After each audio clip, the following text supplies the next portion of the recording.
All right, welcome everybody back to another venue, a live sound webinar today. Today we are going to be talking about streaming and in a little presentation we put together here called Streaming Services for Houses of Worship. I'll give away the punchline a little bit though ahead of time and just say, while this is going to be absolutely focused on streaming for church services and houses of worship, et cetera. A lot of what we talk about today is going to be applicable out in the secular world, in concert sound and clubs, all this other stuff as well. It applies there. It's no secret to anybody that we've been racing towards streaming for the last year or so, and the churches really, funny enough, have laid a lot of the groundwork to get this all together, and the concert industry, et cetera, is going to be very well served by these folks digging in and figuring a lot of this out while they were still in process. So it's going to be a lot of fun to talk about this today. So just a reminder now, once we get going here, you can ask questions in the chat. Use the Q&A button, I believe, is what you need to do to ask questions. I got people in the background here, Chant Peck, a couple other people in the background that can answer questions for you. Any questions that they can't answer or that you might want to direct directly to our guests today, go ahead and feed those to them as well. And then at the end of the session, we'll pull back for some more Q&A. Okay, so that said, let me just kind of go over what we're going to talk about today, and then I'm going to invite in our guest. So I'm going to get back to sharing here just for a second. And we go there, I think. So we are going to talk about three kind of tiers of streaming today. There's three kind of approaches to streaming. The first one we're going to talk about is front of house mix streamed, where it's really just a front of house mix added with audience and ambience, and then streamed out, added with your video content and streamed out. This has been, honestly, we've been doing this kind of thing for a long time, all the way back to days that we were recording services on cassette and handing them out. I mean, it's a similar style process here, but this can actually work really good under the right circumstances. So that's one we're going to talk about and demonstrate today. The second is we're going to talk about front of house stems. And by stems, of course, I mean groups of inputs that have been pre-mixed. And then we're going to allow those to be remixed and reblended, possibly by a second console, a second engineer, and then added to your stream, to your video stream. And then finally, the Mac Daddy, which is a full discrete on-air mix and remix for on-demand, right? You have the ability to not only mix to air, but you also have the ability to come back and do sweetening and overdubs if you want to do it before you put it up on demand. Okay, so that's what we're going to try to cover today in this amount of time. All of that said, I'm going to invite in our first guest here. He's going to be with us the whole time, which is Matt Wheeler with Epic Resource Group. He's going to come in here, and he's been kind of promoting these three topologies in a lot of his designs, etc. So welcome, Matt. Good to have you here. How nice are you, my friend? Thank you for having me. Yeah, it's nice to reconnect with you a little bit. It's been a little while since you and I have spoken, and it was nice to come kind of pull this back together and get back together again and talk about some of this stuff. Yeah, it's been good. Nice. Okay, so obviously you've been doing this kind of thing for a little while. I'm sure, as with a lot of people that are doing installations, et cetera, a lot of companies' installations, I'm betting you've had a banner year over the past year of kind of helping people, helping churches, et cetera, get this kind of thing together for them, because it was just an absolute survival mechanism to keep going, right? Yeah, it was super interesting. People have been streaming, but a lot of times that's been going on in the background, and from a church perspective, the pastor may or may not ever listen to that. And we had lots of people going, "Hey, we really need to make this better," but it never really got that much attention. COVID hit, and really what started happening is a lot of the worship leaders they were doing their services during the week and then streaming them on the weekends. So a worship leader, a musician, would go in, track the thing, mix it, and then put it out there. Well, one, everybody went, hey, that sounds really great. Well, then it started opening back up. People started going back in the services, and the pastors and the worship leaders were going, hey, how come it doesn't sound like it used to? So we got lots of calls to, hey, how do we make this better? You know, everything from full broadcast mix with building rooms and everything else that goes along with it. So it's actually been a crazy year. Yeah. Yeah, I mean, that's an interesting concept where you're trying to get, a live on air thing to compete with or sound as good as something that's been in post and, had every attention to detail and then put out, that can be kind of a tall order at times, depending on your infrastructure, depending on the people you got involved. Right. So yeah, that can put a lot of challenges on it. No, but Sure. the nice thing is it can be done at a very high level. Yeah. No, I think we're going to prove that today, hopefully. So, all of that said, let's bring in our first guest here, and correct me if I'm wrong, Matt. We're going to talk about 3 churches that are Epic Resource clients. Is that right? That you guys have worked with? Yes. Yeah. So we're going to bring in Wes Ashworth here. He is the manager of production at a place called the Village Church. And he and Matt are going to walk us through the first scenario that we talked about, which these guys are doing very effectively. And that is the concept of using an FOH mix, using an actual FOH mix as your stream mix, right? Yeah, and full disclosure, I go to the Village and I actually mix there as well. So Thank you for being upfront about that, Matt. We appreciate it. Yeah, I'm pretty spoiled having him around. So nice. Well, I guess where do we start here? I think one of the things that is probably, I hope, readily apparent to everybody who's tuning in here and buying into what we're saying here right off the gate is, wow, if we're going to take a front of house mix and use it as our stream mix, add it to the video content, etc. I mean, how do I do that? What are all the things that are in play there to allow me to actually do that and have it sound good, Because there can be a lot of things that can work against you there doing that sort of thing, kind of depending on the size of the room, depending on the quality of the room and the PA system, it's right. So, and I was going to say, I mean, if you're talking straight 2 mix, and what we're doing is we'll kind of go into what we're doing. It's not the music part of it is a straight 2 mix. We're doing some other things with talking heads, all the speech, and then also something a little bit different with audience. Yeah. But I mean, you have to have a room that acoustically can support what you're doing. You have to have a PA that's well tuned, that's linear, that actually will translate out of that room. Yeah.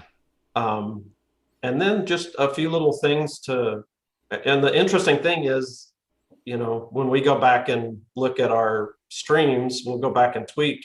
And you go, oh, well, you don't want the stream to dictate what's going on in the room. But I'll say the stuff that we've made changes has almost always helped the room, especially in low end when you're talking about, usually PA has some type of slope to it, right? But getting things to translate onto smaller speakers translates through the entire room better. Yeah. So.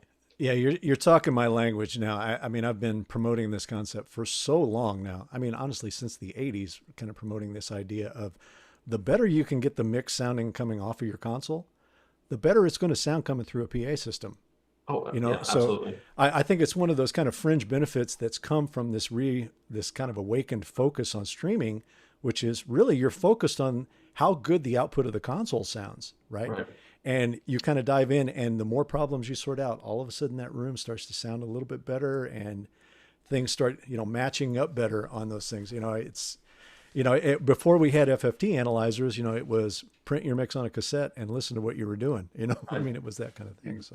Well, and when I get calls and go, hey, our stream doesn't sound good, well, then I go, well, what's your PA doing? What's the room doing? And then who's the guy it sounds horrible, but like, is the guy at front of house, does he know how to mix? Does he have, that's usually probably not your streaming. It's something else that's going on before that you have out of balance, Yeah.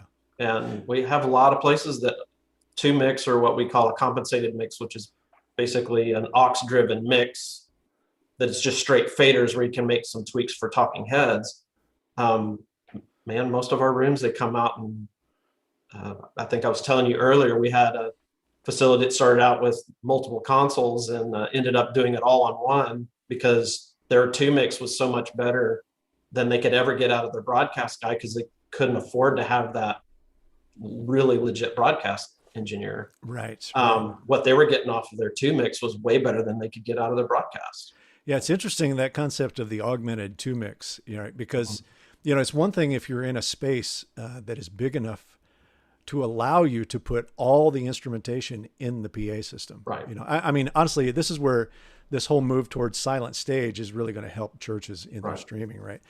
But places where you have a very live stage, and you end up doing, it's way more difficult, even in a smaller room where there's, where you're doing sound reinforcement now, right? Where not everything is in the PA system.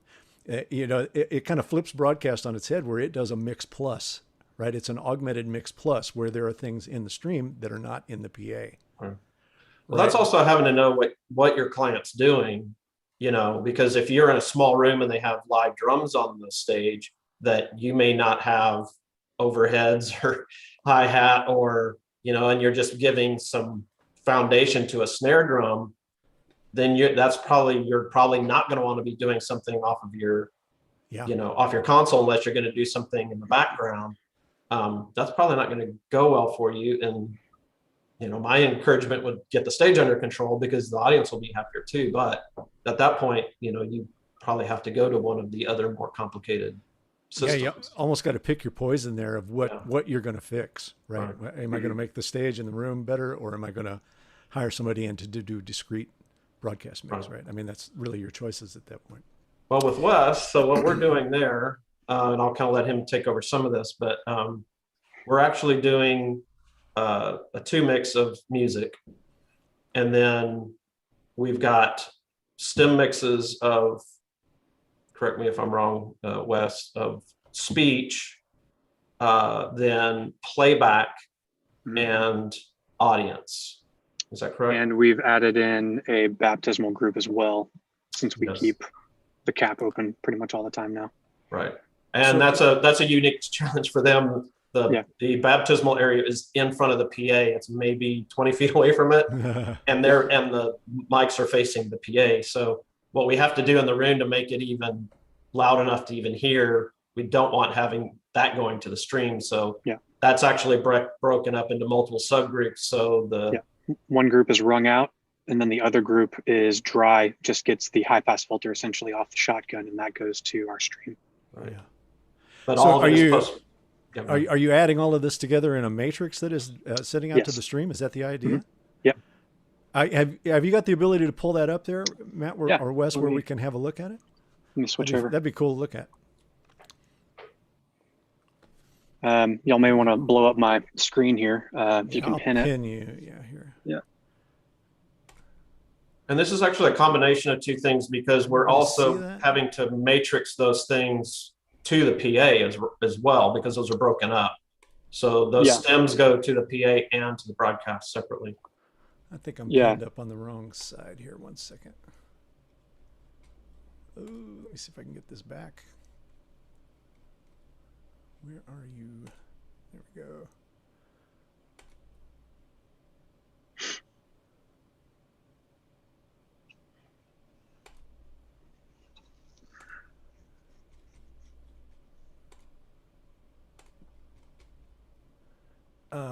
How about can you share that screen, Wes?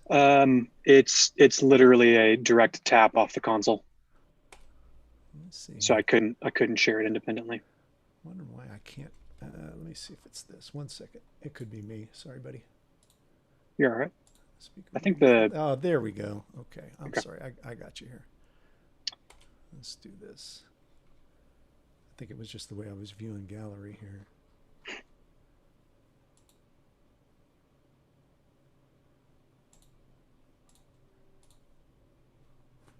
Are you guys seeing that screen, that full screen? No. The attendees could pin my window temporarily so that it can be blown up on their end. Yeah, that's what I'm. Oh, there we go. That should be you. When you talk, it should come Yep. up there. Let me Yep. just. You got me There we now? go. Yep. Okay. So yeah, in this window, this is our what I call our video world matrix. This is how we send our audio from the front of house position to basically, we have a TF1 in video world that I use as a router, essentially an audio router. And so this LR is our 2-bus mix of just worship. It's nothing other than the band and vocals. Then we have a dialogue group over here that gets all of our talking heads, handhelds, face mics, that kind of stuff.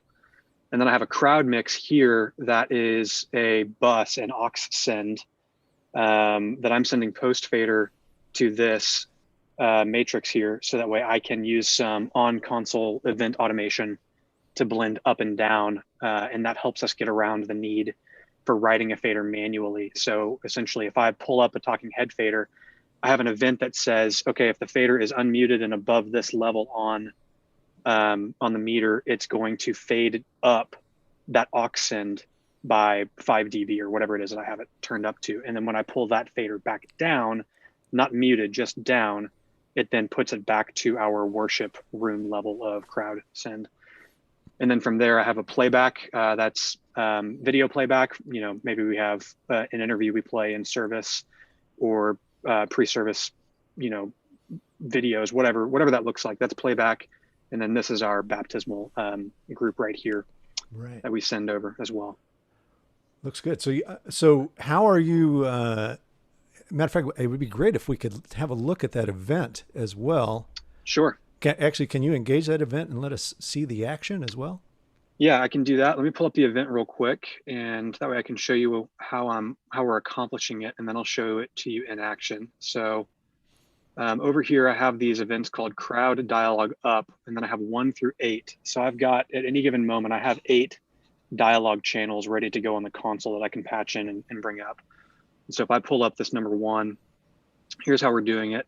It's an and statement. So it says, when this channel is unmuted and above -10, then it's going to do this down here, which it says crowd video or crowd aux fader up to -8 over the course of 10 seconds. So it's fading at 10 seconds, so, excuse me, 6 seconds. And the way that would look, I'll pull up. You guys got my overhead console view here? We do. Okay, here is where I have our crowds landed. I'm going to attention over here a dialogue microphone. So here's our pastor mic. So that way you can see me unmute and push up, but then you can watch over here. These are the individual crowd inputs, and this is the bus right here.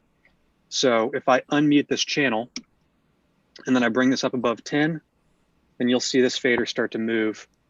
And so that's essentially over that 6 seconds, bringing that up. So when we cross from worship to speaking, so if they're praying and then he says amen, we toss over to our pastor, and then I will do that. And then on the back end, you just hear that, and you don't even really notice it. It's gradual enough that it kind of comes in naturally. And, you know, anyone I feel like would know that with a face mic, you get so much room tone anyway that it kind of all blends together really, really well. With the amount of compression we have to have on our pastor as well, because I can get him up to 82 dB in the room easy. It just kind of all blends together. And then the idea here is, if I pull it back, I'm not going to mute it because we are going to broadcast. I don't want to hard mute anything because you'll just hear that. I will fade him back out, and then this comes back down to that level at negative, where it lands, -13 is where I have it. And then I'll mute later just to ensure I don't bring him back up. And so it's a pretty straightforward setup. It's not anything wild, but it accomplishes our ability to get around having a body, you know, do all that switching on the back end. And yeah, it just kind of translates really well, actually. And I would even argue that in most instances, when we're down in worship, you can hear the audience pretty well with that vocal and kind of more intimate moments. So, and the reason behind that is because we're changing the mix going to video from what's in the room. The blend, you know, in general, you're not going to have, if we're mixing at 93, well, you don't want his vocal at 93, right? Right. So if we set our audience levels so that we have a good response with any of the speech, well, then when you bring your music in, it's going to wash it out because you've changed the levels between what's in the room and what's going to video. So that was just a way to adjust for that difference between, that we've made in the mix between speech and music. Yeah, I mean, I think it's, it not necessarily obvious to anybody who's listening, but, that is something that needs to happen. Even if you're mixing music at concert, the difference between someone speaking between songs and the audience and ambience levels that you would have while the band is playing to your to your 2-track outputs, they're different, and you need to write them, right? So I think it kind of speaks to that concept of you need a skilled person here to be able to do this, somebody who can mentally manage two things going on here, where you're mixing to the stream and you're also mixing for the room, right? There's two different things. And it kind of brings me to a question there, Wes and Matt, given that you're kind of doing this blindly, because you're not necessarily monitoring the stream there, how long did it take you to set this up? Were you using virtual sound check to kind of prep it and get it kind of tweaked in? Yeah, a little bit here and there. So at the beginning of COVID, we started off where I essentially set up some studio monitors. We turned our room into a sound stage at the beginning of COVID.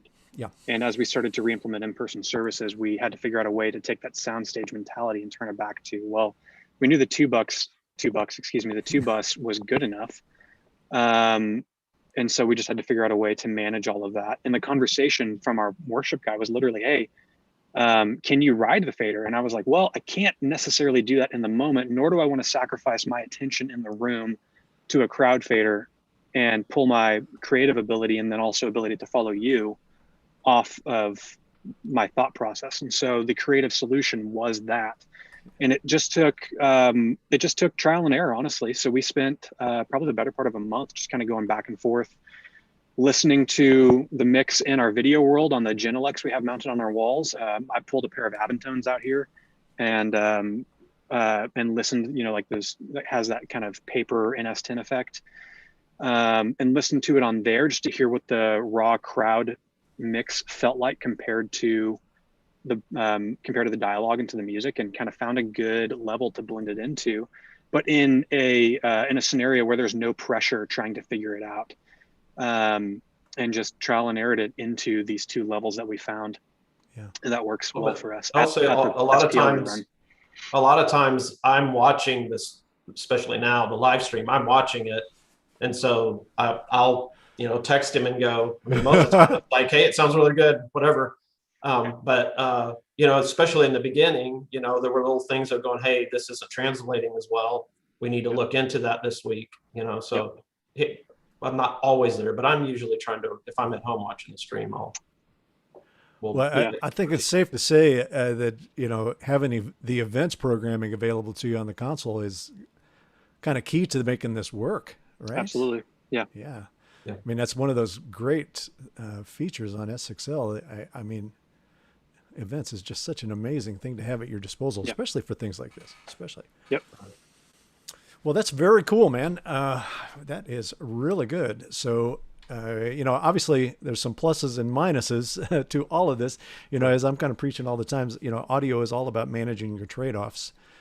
So in this situation, these guys were obviously able to manage this, have somebody capable enough at the front of house position, and I obviously working with Matt to make this happen. This begs another question. I'll just throw this at you, Wes. I just want to make sure of this because I'm not positive of this. You're not mixing monitors from there as well, right? You're just actually we are. So you're doing monitors, FOH, and stream from the console there then? Yeah, all of it's housed here. I'm double landing a good amount of inputs to remove, my processing for the FOH mix, so that way they're getting something a little more true to what they need off the stage. And we're using a system called Live Mix. It's a Dante-enabled 24-channel system. Glorified Avioms, if you will, for people who aren't familiar with it. And so that's how we're doing that. So they're mixing their monitors personally from the stage. Great. But it is all housed at the front of house console. So again, I mean, you got your hands full, right? Okay. So now you need to be stream mixing as well. So we're going to put that on your shoulders as well. So, again, it just drives home, you need somebody capable there, right? This is not something you would turn over to somebody unexperienced to say, hey, go make this happen, right?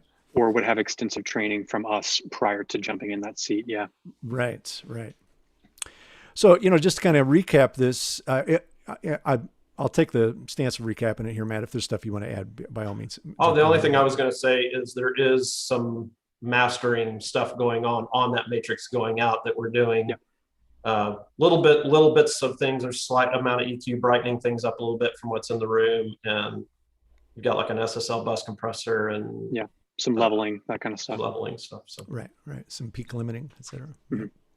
Great. Yep. That all sounds normal to me. So, with this kind of thing, if you're at your church and you're thinking about doing this, obviously keep in mind the person that you're going to need to do this and what you're going to put on their shoulders, especially if they're mixing front of house and monitors. But this obviously requires the least amount of technology addition, right? There's no additional infrastructure per se, short of getting to the stream, and no additional personnel needed. So that's a big plus for a lot of places to get going on this. And, I think maybe the way we want to position all of this that we're going to talk about today is that these can be growth stages for you, right? You can start out at one, grow to the next, and grow to the next, depending, as your needs change, right? And I think we've seen that happen over the past year or so where, previous to the focus on streaming, yeah, it's great, we're streaming, yeah, it sounds pretty good. But now that when streaming was the only access for the congregation or the customers, now all of a sudden it was like, hey, not only do we hear, but this has to sound good now. We got to be able to get this across. So it changed the focus on it a little bit. Yeah, well, for sure, doing the 2 mix, your front of house guy he's got to have his stuff together. So. Yeah. Well, let's see here. Should we move on to the next time? We probably should, given the time here. So the next one we're going to talk about. Actually, I missed pulling up some pictures here, but I'll do it on the next one. The next one we're going to talk about is stem mixing, right? We're going to talk about where you're taking actual pre-mixed groups of instrumentations and vocals and delivering them to another mixing device and possibly another mixing person. And they are going to handle the stream blend for you, right? So let me switch back over to screen share here. I'll just run through a couple of photos here. 1 second. Just to keep everybody in play here. So this is the Village Church. This is where you guys were, right, Wes? This is your place? Correct. Yeah, that's front house. And it's probably worth noting too, our room is fairly dry, so it's pretty easy to, bathe whatever we need in reverb, and then that translate well in the mix as well. Right. Going to broadcast. Great. All right, so this is the next place we're going to talk about. This is First Baptist Church of Arlington. This is their front of house position. They got 32D there. They also have the luxury of having a monitor engineer, right, Wes? Where they have another console online there. And we're going to talk about how that gets handled here next. So I'll stop this here and we'll come back. So I'm going to bring in our next guest here. This is Mason Williams. Mason is the Director of Media at First Baptist Church of Arlington. So welcome, Mason. Good to have you here. So we're going to run you through all the same questions we went through with Wes here, obviously, and have you talk about what you're doing there. So Matt, Mason, take it away. Describe what you got going on. Tell us how you're doing it. Matt, I'll let you go first. Okay. So as you pointed out, they're a 3 console situation. They have 32D. I think it's a 192 engine up front, right? Yes. Yeah. Then a 24D with a 144, and then we are Danteing over to their broadcast room, which is right behind where he's sitting. And there's a little M32 in there. So we are creating stems from front of house, sending them back there. Their big thing was before we did, there was a retrofit. We did a remodel about 4 years ago for them. And they had a pretty strong volunteer crew mixing on an old analog console.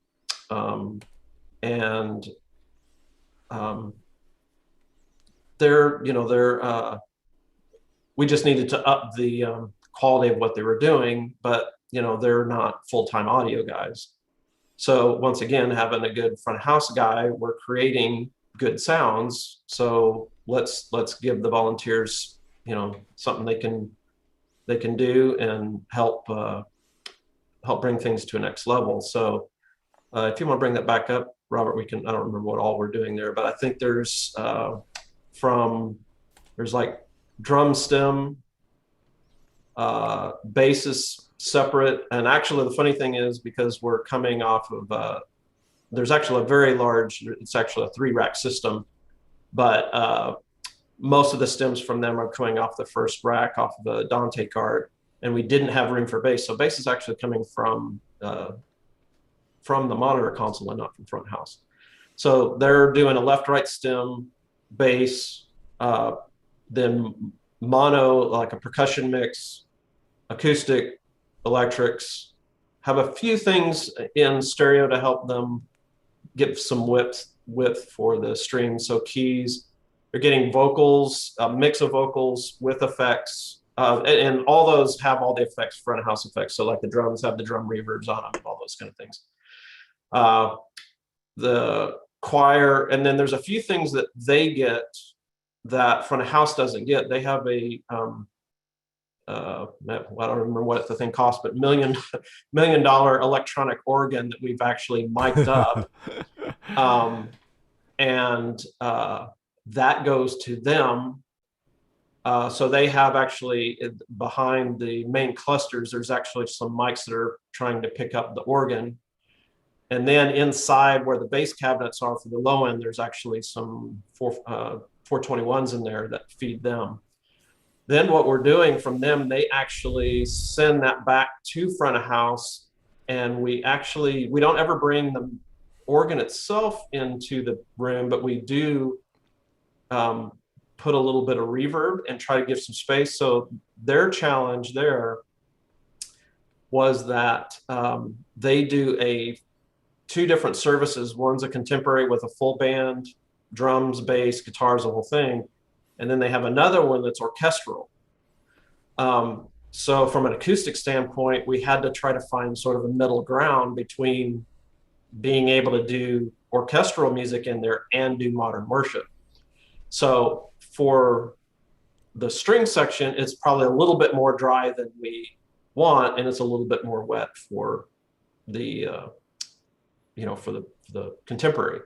So we actually bring the organ back into the house PA and then kind of sweeten it up from a reverb. And the funny, not to get sidetracked, but the first time we did this on opening weekend, there were a bunch of people in the room, and the lady was up there playing the organ. She does her whole thing. She hits the last note, takes her hands off of the organ, and people in the room literally gasped. They were like, oh my gosh, what is that? So anyway, that was sidetrack.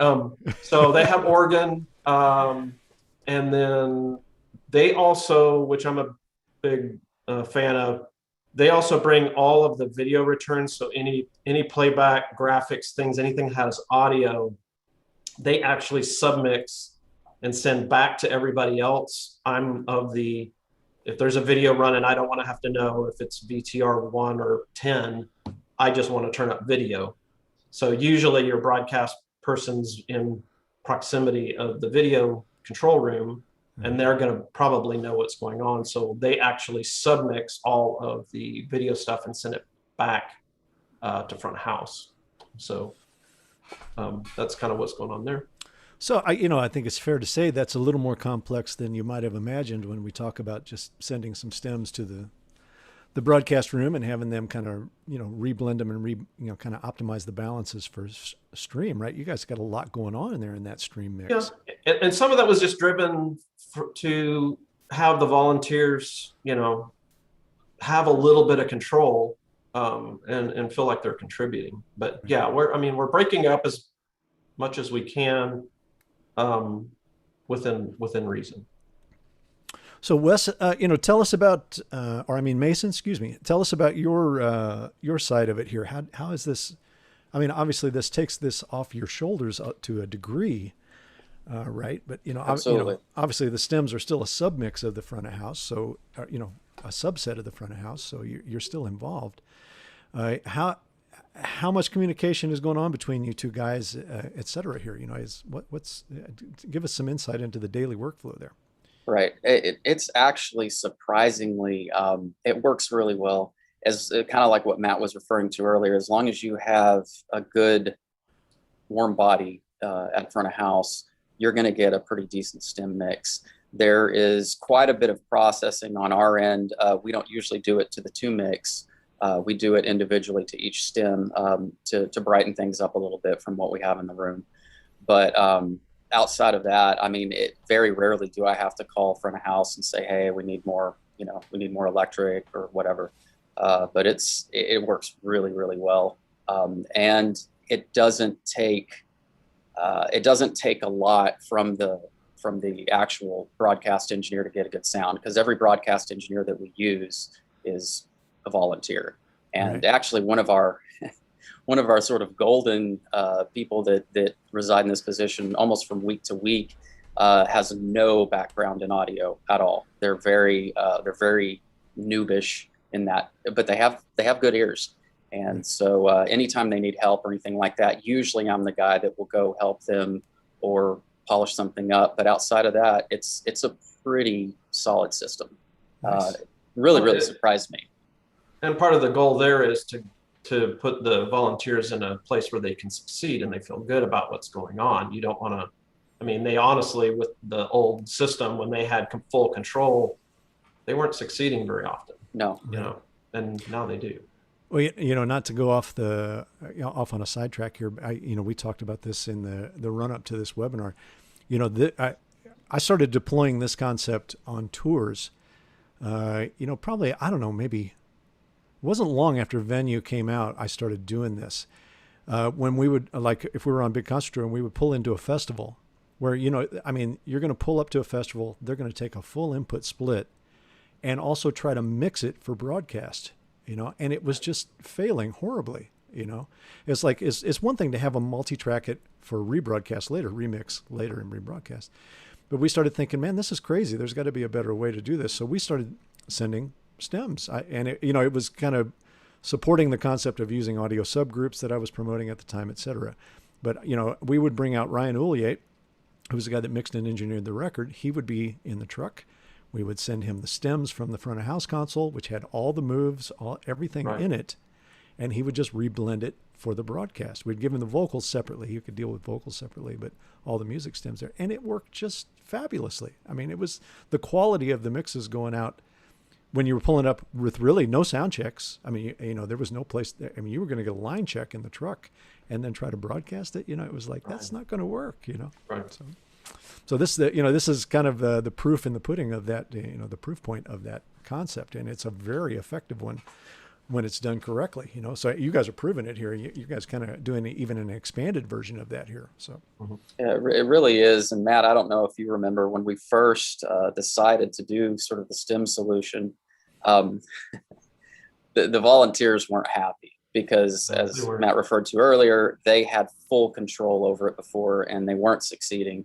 But now, a few years later, that's hardly ever mentioned anymore. And one of the reasons that we actually did that was because we didn't have the budget to get another SXL.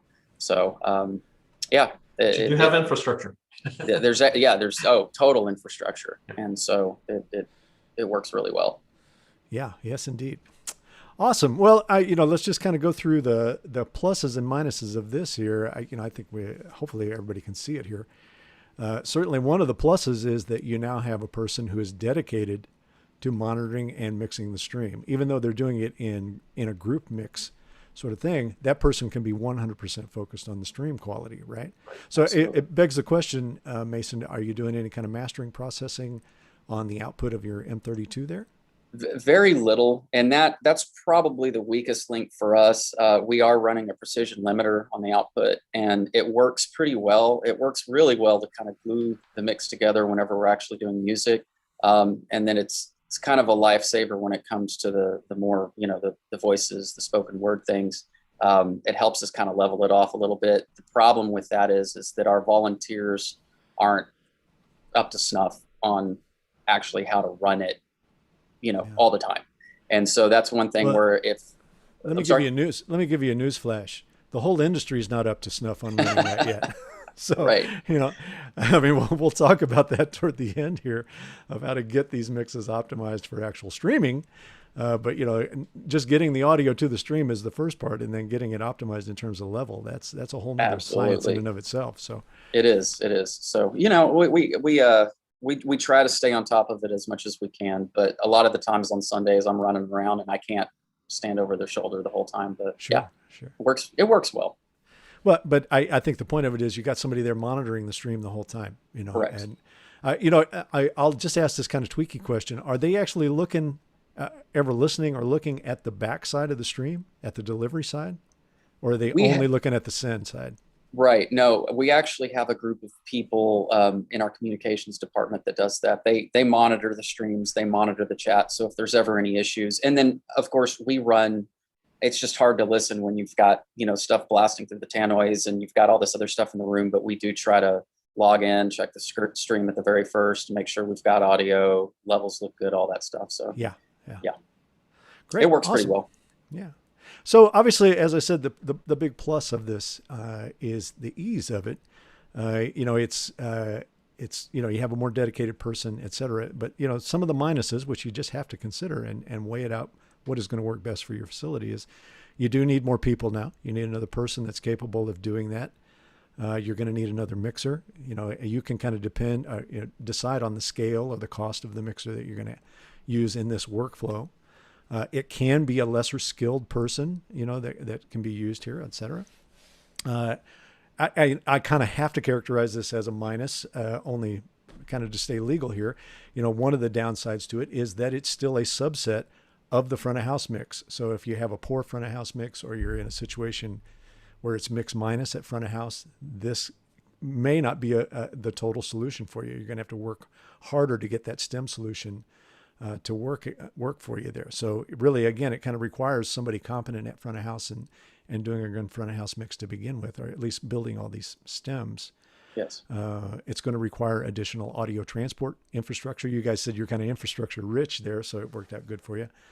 But it does take all of those things. And so I would say, we didn't really talk about this in the first scenario, but I think you have to categorize it as a minus in this context, is that by doing it this way, you don't have the ability really to do sweetening and any work on it after the stream, right? It's kind of a live only. Although I would say I've been promoting this idea to a lot of people recently, and I'm surprised how many people have picked up and run with it. So for instance, maybe a front of house engineer misses a vocal move or something like that.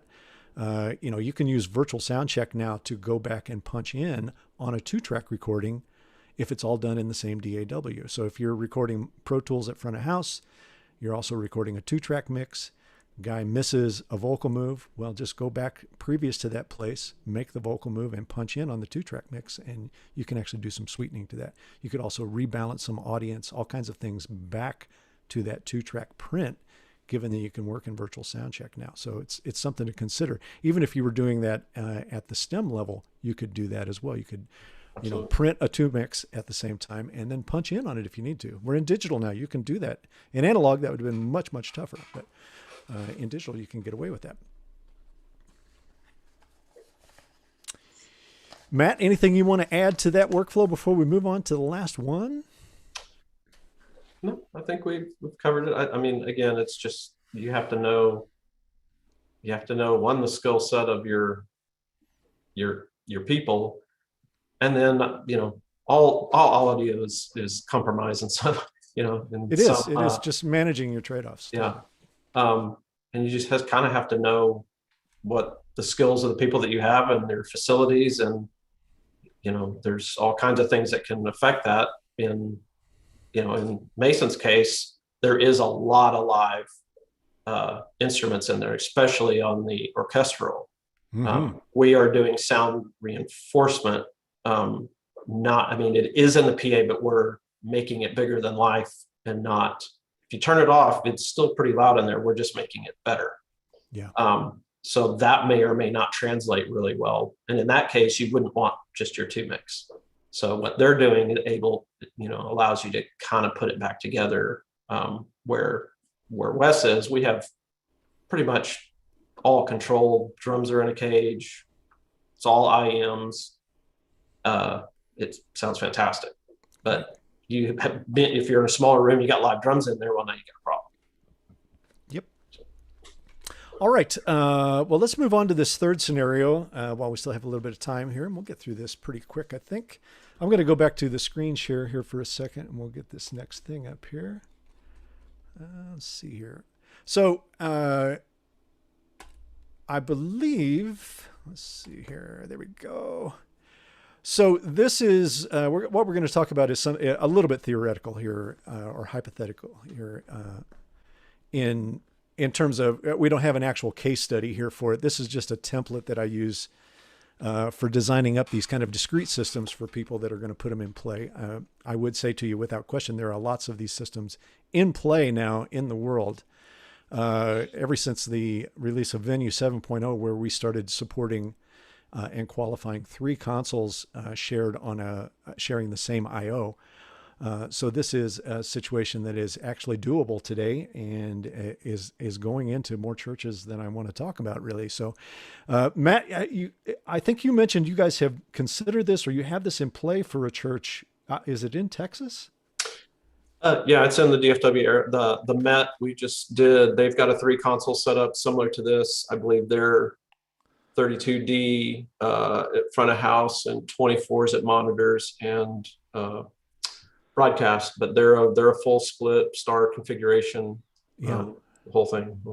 We've also done similar things, which I'm sure you'll touch on. We've done similar things and just done DAW mixing and Pro Tools. Well. Yeah, well, I'll just go ahead and go to it here. You know, because with this system now, and certainly with S6 in play, you can add an S6, S4, S1 control surface and actually take mixing control, kind of mix in the box of a Pro Tools system that is on that network, right? So if somebody wants to mix inside Pro Tools and do DAW mixes for the stream, they can certainly do that here as well. You know, that's not uncommon. There are a lot of broadcasters in the world that do that very thing today. So, well, again, knowing your people, the one we just did, which is Fielder Church, their broadcast engineer is a really great studio engineer. He's also a professor at Dallas College, and that's his workflow. He's Mr. Pro Tools, so that's how they ended up doing it. He mixes out in the box. Right. So it's worth pointing out on the unified platform concept here that any of these consoles, excluding the S4, S6, X1, the 48D, the 32D, a 24D, a 24C, 16C, can be used in any location here. Matter of fact, you could swap them out at any point. You could just move the 16C to the front of house position and the 48D to the broadcast if you wanted to do it with no penalty at all. So, it's a really, really flexible system. You can, add IO, add all kinds of concepts here without any penalty here to the system. It actually operates as one big giant system. So you can have, obviously a person at front of house, person at monitors, and a person at broadcast doing on air and post mixing for on demand and rebroadcast. So obviously the flexibility of this and the capability of this is kind of unmatched. There's nothing you really cannot do with this. But obviously, again, it requires qualified people to do this. You need somebody who understands DAW mixing or understands on-air mixing. If they're like in this situation, if they were going to do the on-air mix at the 16C and then do all the post work on the S6 or S4, they need to be pretty well versed in both of those kind of things, whether they're going to run in snapshot automation or run in runtime automation for post. They got to be pretty well versed in that to be able to handle it and handle it competently. And talented as an engineer. That's a very unique skill set. Agreed. Yeah, I agree. Yeah, somebody that can do both of those mindsets, certainly. But, I see this, matter of fact, we're dealing with a church down in the South right now that has this very situation in play where, their broadcast room also works as a recording studio where, their worship leader, their band members, all those players go in and actually create content, recorded content for streaming, of audio, CDs, all kinds of stuff. So it works as a studio, and then on the weekends it turns to broadcast and is literally just mixing the stream. So those musicians move from the studio out to the stage, and it just translates beautifully going right out to the stream. So it's a pretty intense but really, really great workflow, you know. So this kind of stuff is possible now with Venue 7 and with full StarPoint three-way share and input sharing and gain tracking. Pretty exciting time, man. It's pretty cool stuff. All right. So maybe just some pluses and minuses there. We'll go through that if you want to do it. You know, the pluses of that obviously are focus, right? You're going to have complete broadcast quality focus on the stream of your audio. You know, another nice plus that comes from that kind of setup is you could easily support surround formats. If you wanted to stream out in 5.1, you wanted to stream out in any kind of surround format, you could easily do it. It's all of those systems in that situation, be it front of house, monitors, or broadcast, are virtual sound check capable. You know, the broadcast area is available for overdubs and remixes and all kinds of stuff. As I mentioned, it supports both snapshot and runtime automation, et cetera. The minuses, obviously, really, they should be pretty obvious to everybody, but, you know, obviously it's the most complex in terms of interface, no doubt about it, compared to the others. It's going to require the most resources to put together a dedicated space and dedicated, you know, room in your facility. It's going to have dedicated audio transport infrastructure, and again, going to require some pretty highly skilled people to do that. But boy, there's a lot of that going on in this world today, man. I'm telling you, this is not uncommon. Not uncommon. All right, so I think that brings us pretty close to the end here. Anything you guys want to add? Are you going to have any closing comments? I'd love to get a closing comment from all of you guys. So then we'll jump to the Q&A. Wes, you got anything? You're on the spot, Wes. Not necessarily, other than just I feel like I was just saying maybe I'll bait you with something. You know, yeah, go ahead. I mean, considering that you know all of the different workflows that are possible here, how do you feel about what you do? I mean, are you feeling like, well, boy, I wish I could do this, you know, et cetera, or do you feel really strongly that the way you're doing it is totally perfect for what you guys are doing? I would say it's pretty much perfect for what we're doing. It's hard to think about a scenario where we would have the fortune of being able to hire somebody who can do it better than what we're doing from front of house. Yeah. And then also invest in additional infrastructure and a space for that console to sit. It would require another full-time salary, another control surface, and a room in order for that person to then sit and listen and critique well. So it's a big investment. And you know, and for them, sorry, go ahead. No, I was just and for them, I mean, if you go listen to that stream, it's pretty legit. I mean, like I was saying earlier, and knowing your client and everything, but the person that's going to take what Wes is doing to the next level is a very specific, very talented person to take it to the next level. It's not perfect, but that next step is a huge investment from where they are now. Yeah. So yeah, I don't know that they would really benefit into cost analysis to see how much better it's going to get. Right. I think his streams are better than most of the stuff that's out there. So. That's awesome. That's awesome. You know, this is really church specific, but I think it's really something to be considered strongly by anybody. And I think any church should invest in the live space first. And I say that because locally, your church this is our philosophy at the Village. We're ministering to our local context. And then the stream is the plus. It's the cherry on top. We love that our content is blessing and benefiting others outside of our walls. But we've literally shrunk our church so that way we can be intentional with our local context. And so that's why this works out really, really well for us. That's part of it, at least. Yeah, no, I think that's a great wrap up there. That's what I was looking for, Wes. Okay, great. Hey, Mason, how about you, man? How you feeling about it? Yeah, I would say ditto to all that. You know, the console itself sounds great. and really from input to output to the stream itself. I mean, I can't recommend it enough. There's a lot of flexibility there. You know, there's even been some times where we might have a special event, and maybe we kind of have to redo or rethink how we're actually sending the stems, just depending on what's going on the stage. And it's very flexible. You get, you know, instant response for what you're needing to hear, and so it's great. I mean, I'm very happy with it. And like I said, there was some trepidation, sort of department wide, on, is this going to work? Is the stem idea going to work? Because there is a big difference between live sound and broadcast sound, A for V, all that stuff, and you would never know it. I mean, because the tweaks that we have to make on our end in broadcast are so minor. So it's great. We love Awesome. it. Awesome. Well, Matt, I'm gonna put the hard question on you. Yeah, go ahead. So, you know, how do you feel that Venue and kind of the unified platform concept has empowered you to do all this kind of stuff with these churches? Why do you stick with it? Why do you choose it?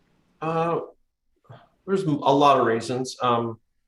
I've been mixing on Avid consoles since it was digitized. You know, I started on the D Show version 1. Came from PM1D before that. Yeah. And I just think that, especially the SXL, there's a cost side of it, in that I just think it's the best value of any console that's on the market right now. In my opinion, you're playing with even the largest SXL. You know, if you're talking about a console that costs $80,000, I think you're playing it with people that are in the $120,000, $130,000, $150,000 market, without naming names. And then it's just a matter of preferences. But from a church standpoint, the sonic quality of it is as high as you're going to get, no matter if you bought the entry level console or you bought a 3-rack, control surface, the whole thing. It's the same. It's the same. Yeah. So just from a value standpoint, I just don't think there's anything else that can touch it. I've had a really long relationship with Avid. Customer support has always been amazing. If we very seldom have problems, but when we have, I've had issues where something's come up and the next morning I have boxes of parts going, we're not exactly sure what's going on, but these are all the things it could be. And we'll figure this out. And then you can we'll figure out what the money thing later. Yeah. Well, that's the kind of response I want. Right. So that's huge. And then just from a user interface standpoint, and for me, and I would say Wes too, if you're going to be doing automation, if you're going to be doing snapshots, my opinion is there's other consoles that can do things maybe that are more complicated, but most of the time when I'm on those consoles, I don't want to say I'm afraid of the automation, but I'm more hesitant to go, okay, I want to do this thing, because if I have to make a change later, I've already missed my opportunity. It's too cumbersome. I never think twice on Avid consoles. If I need to do, 3 scenes for that song, then I just do it, because I know if I need to make a change, it's that fast. So from a usability, I think it's very easy for volunteers or for the highest level engineers out there. It just matches up with us really well. It's good workflows. It's especially with version 7. What do you want it to do? It pretty much can do it. You want to do bus to bus, it'll do it. So the flexibility, stability. I mean, it's my choice. There's a lot of consoles out there. competitors, but I just think you've got to hand up on them, and especially from a cost standpoint. It's a lot. It's considerably tens of thousands of dollars cheaper for the same thing from other manufacturers. Right. So. Well, my goodness, thank you for that. I mean, I don't think I could have asked for a more ringing endorsement there. So thank you so much. And I'll just take this opportunity to say thank you for being such a longtime supporter of the platform there. So always glad to chat with you and check in with you guys. I was thrilled that we were going to get to do something together here. So great. All right. Well, fellas, thank you very much for checking in and participating in this today. We're going to jump to some questions and answers if we've got anything in the background there. I haven't been really following it in the chat here. I'll bring in Chant here. How's it going, everybody? There are a couple of things. First of all, the thing that I took away from all this is never stop educating yourself and always keep working towards better mixes. Yeah, that's kind of the key takeaway is no matter how good you are, you can always be better and you can always learn new things. Matt, a question for you. Give us a little bit background on Epic, where it came from, how you started it. And the other thing I'd like to know is, like, if a client contacts you, what's the process you go through to kind of best determine what they're looking for and how to help them through their needs? Well, Epic was started by Brandon Schenoff about, I don't know, 17 years ago. He was a worship leader, and he'll admit this. He was a worship leader that really couldn't sing that well, but he really had a knack for production. And so we started Epic. I was actually, Brandon used to work for me when I was at Fellowship Church. He was one of my broadcast engineers. And then when it was time for me to leave there, I ended up working for him. So he used to work for me. Now I work for him. We say we're an experienced design company for worship environments. My whole thing, I'll give a little bit of history of me so that it can kind of give some history of the, when I was growing up, I remember sitting in church and listening to church services and going, something's not right.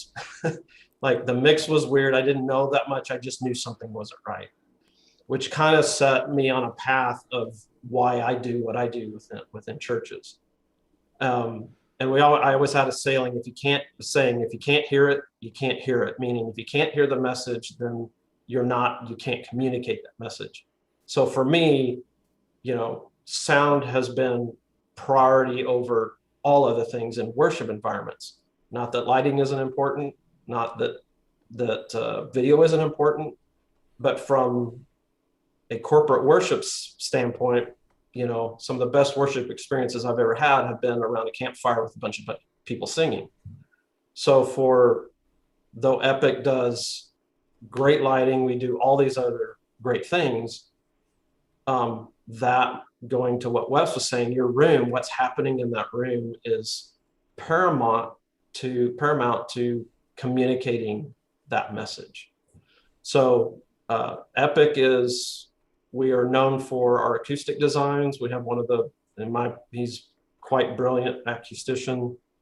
We're known really for acoustics and sound system design in worship context. So does that help? No, that's perfect. Yeah, I just wanted kind of a little bit background of what where you came from and what you guys do and how you interact with your clients. So yeah, that's great. Yeah, as far as our process, when we spend, that's usually Brandon. He's very good at understanding the vision of a church. Almost everyone that is on staff at Epic is either currently or has served on church staffs. So we understand ministry. Me, I've been on church staff. I've been in the touring world in Christian music. So we really do understand what it takes to create that environment. But Brandon's usually that guy, or another guy named Andy gets with you and really tries to see what your vision and try to understand what your vision is so that we can, help you achieve that. Awesome. For Wes and Mason alike, what was the most difficult part moving to the stream? Chant, you broke up a little bit. It was, what was the most difficult part of moving to streaming? What was the most difficult part for you guys to get over with the streaming? Sure. Well, historically, we were a never stream church. We had fiber lines to our other campuses, and we would just send sermon audio and crowd mics to those campuses. And then since we've scaled back and we're back down to autonomous campuses and just us locally now as the village church, it was really figuring out the video aspect of it, because audio already sounded great going to the two bus. And so once we started to bring into the consumer backend sort of idea of it, and knowing that we still wanted to translate and put some ears on that, my conversation with Matt and some other guys that I trust from an audio perspective, I would receive feedback from them. And so, okay, we need more harmonic distortion on the bass to make it translate through a pair of TV speakers a little better. So, that could have been an SPL plugin on bass, or it could have been using Heat on version 7 or whatever that looks like. And just that back and forth, really all it was communication with people that know me and know what I'm trying to accomplish, but then also know what we're trying to do in the room, and that give and take there. And so it wasn't really that hard because we already had a good result. It was just taking what we were doing and massaging it a little bit more to turn it into what it is now. I don't know if that's too vague, but that's really what it looked like for us. Great. And Mason? I'm sorry, you'll have to repeat the question. I got a phone call that I wasn't expecting. No worries. Sorry about that. I guess the question really is, what was the most difficult stage or thing to overcome in doing the streaming or bringing your streaming up to the level it is now? Honestly, I would say there wasn't any difficulty once we had the Avid infrastructure. Prior to that, it was a mess. It was all analog. It wasn't maintained, I guess, up until that point. But now that we're at this point, I would say that the most difficult thing that we've had to do is train volunteers, and that's been very minimal. So it's been pretty smooth sailing. Awesome. That's pretty much it for questions. Great stuff. Great stuff. Thanks for chiming in there, Chant. Appreciate it. Thanks. All right, guys. Well, I'll take that cue then to pull the ripcord here. Thank you very, very much for tuning in today. Stay tuned. We obviously have these webinars in the works and planned all the time. So thank you for stopping by today and checking it all out. If you have further questions on this, you can certainly reach out to us on Facebook, on any of the groups, any of the social media platforms to reach out for questions, etc. You can reach me, Chant, any of the Avid staff that way. With Matt and Matt, have you guys posted any communication paths for you guys? You want to post one here? Somebody wants to get in touch with you? Sure. You can go to our. We don't really have a website. We're pretty much word of mouth. We don't do how, and that's purposeful. But you can go to epicresourcegroup.com, and there are contact numbers and ways to email us or call us. Call us there, yeah. Okay, great. Well, once again, guys, thank you very much for joining us today. I appreciate you sharing what you're doing. It's pretty exciting time. So thanks again for doing that. Everybody else, we'll see you next time on the next Venue Live Sound webinar. Take care. Be good out there. Be safe. Be healthy. We'll see you later. Bye-bye.